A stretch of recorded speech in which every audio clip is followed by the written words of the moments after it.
Merci. Oui. La délégation est là. La délégation est là. La délégation est là.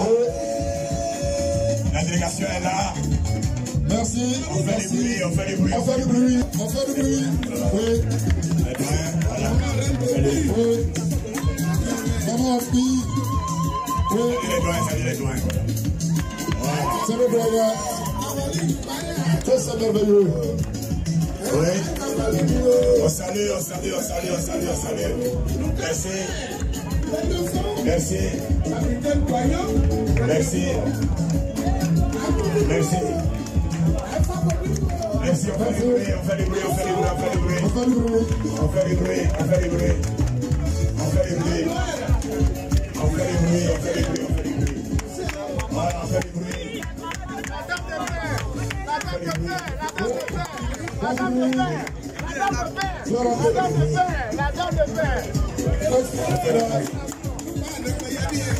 du bruit. Le camarade là s'appelait. Elle est en congé et elle a participé à une activité politique. Elle est cadre au port autonome d'Abidjan et ils l'ont licenciée pour cela. Nous avons fait recours auprès de l'inspection du travail. L'inspection du travail lui a donné raison. Le corps a reçu de se plier. Aujourd'hui, Bintou est le symbole de l'injustice en Côte d'Ivoire. Et ce qui arrive à Bintou, ça peut nous arriver nous autres. C'est pourquoi aujourd'hui, nous continuons de nous battre pour que Bintou soit réintégré dans ses droits. Pour qu'on lui pèse tous ses droits de licenciement et puis elle va faire autre chose. Elle va plus retourner au port. Mais elle a beaucoup à faire. Et c'est pourquoi, camarades, merci de venir nous accompagner pour continuer cette lutte. Oui, comme il disait, ce qui arrive à Bintou, ça peut nous arriver nous tous. De la jeunesse du Front populaire ivoirien, l'appel de la jeunesse féminine, l'appel de la jeunesse ivoirienne. Merci. On double les micros,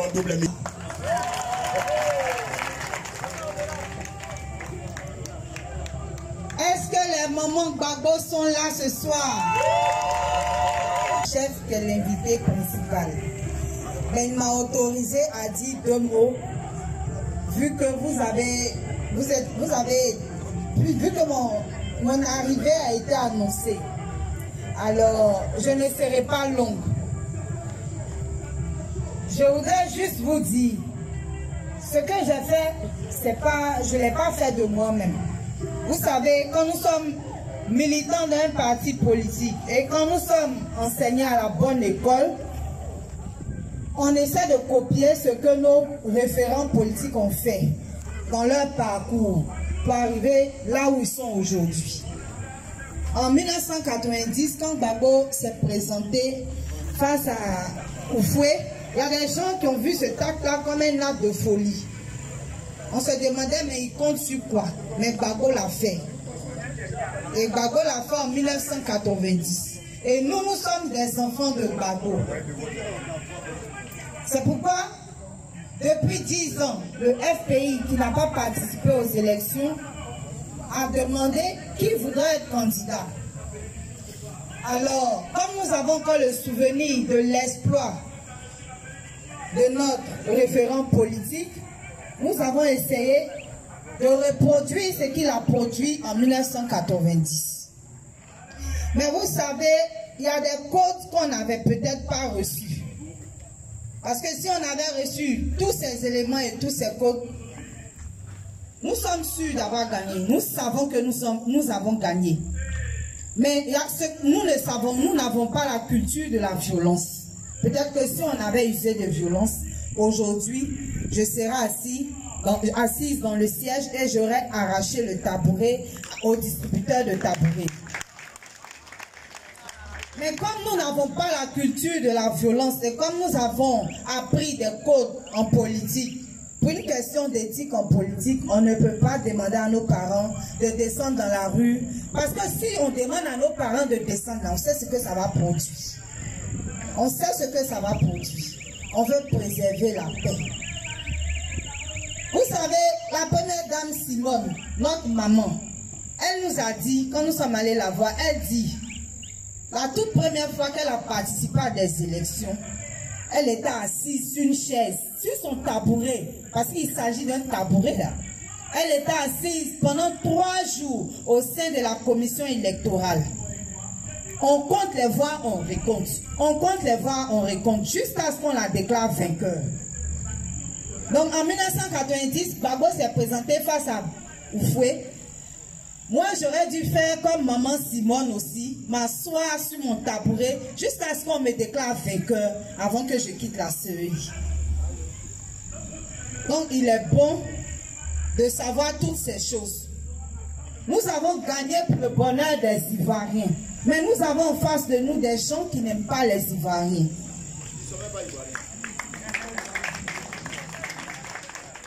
Et on ne peut pas user de leur méthode. Eux, ils ont utilisé la violence pour arriver au pouvoir et pour se maintenir au pouvoir. Nous allons leur apprendre les bonnes manières en politique. Je vais conclure mon propos pour dire à la jeunesse ivoirienne de ne se donner aucune limite.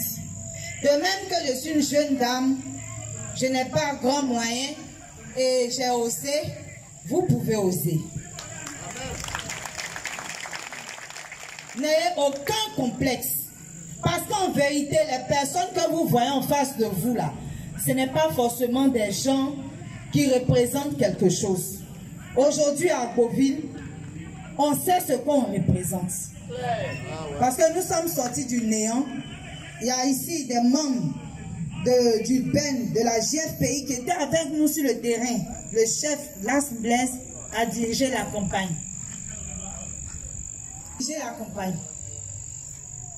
La camarade Blanfond, elle était avec nous sur le terrain, de jour comme de nuit. Donc c'est une jeune équipe qui a produit ce résultat. Imaginez si on avait reçu les conseils de nos doyens qui sont ici, le grand frère du ministre Etienne Wapon, ou du doyen qui est membre du comité qui doit accueillir le président Gbagbo, dont ils sont très, je voudrais les saluer.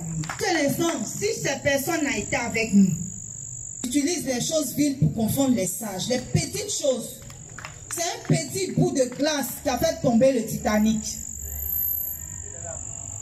Donc nous avons réussi cet exploit-là pour le bonheur des Ivoiriens, pour dire à Laurent Gbagbo, depuis 10 ans tu n'es pas en Côte d'Ivoire, mais tu as derrière toi ici des enfants, tu as mis des graines dans le sol qui ont germé aujourd'hui.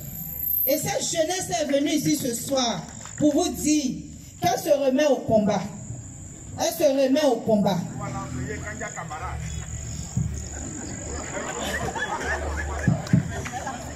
Mon chef, on me demande de parler un peu plus, mais je ne veux pas dire des choses parce que ce n'est pas moi qui dois parler ce soir. Et imaginez un seul instant que les filles et fils de Gbagbo se retrouvent dans cette Assemblée nationale. Moi, je ne serai pas là-bas, mais l'équipe des militants du Front populaire ivoirien qui va siéger au sein de cette Assemblée nationale va défendre l'intérêt de tous les Ivoiriens. Cette équipe-là va empêcher le RHDP de détruire la vie des Ivoiriens. Ils savaient que si nous entrons à l'Assemblée nationale en grand nombre, ça n'était pas bon pour eux. Alors il faut qu'ils nous volent nos victoires. Je voudrais saluer le camarade Daï Nestor, le premier responsable de la jeunesse du Front populaire ivoirien, qui lui aussi était candidat. Il était candidat face à un monstre du RHDP à Gagnoa.